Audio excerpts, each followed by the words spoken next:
44 number ward Ajit Behera जड़े अवसरप्राप्त सेना कर्मचारी को समस्त आगे आज्ञा हेलमेट रे बाड़े यहाँ भिजुआल भी अच्छी से केस रे आज्ञा मेयर मैडम चुप कहीं विधायक मैंने चुप कौन पाई आज्ञा यहाँ एकपाखिया चरित्र उजागर आज्ञा मेयर जड़े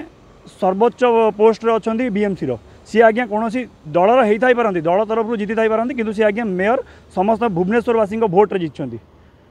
तो आज्ञा यहाँ एकपाखिया चरित्र उजागर करें निजे आमे चाहूँ कि मेयर जो भाई भाव में महानता देखई राजरास्ता को ओह्लैते विधायक सहित दल कॉर्पोरेटर मान सहित और बीएमसी कर्मचारी मान सहित ए केस में महानता देखई मुख्यमंत्री पाखे दाबी उपस्थापन करूँ अजित बेहरा अरेस्ट में नहले आज्ञा आम आग को ये जिनस को नहीं आंदोलन को लेवु आज्ञा अति निंदनीय घटना क्या देखो आज्ञा ये किछि दिन तले बीएमसी रे गोटे घटना घटला जो थी कि जगा भाई संपृक्त न था सी कोटी कोटी जनता स्वार्थ को आखि आगे रखी किसी प्रशासनिक अचलावस्था न हो आगु को जगन्नाथंकर बहुत बड़ बड़ कार्य जे सुनावेश थिला बाहुड़ा थिला से सब जिनस किसी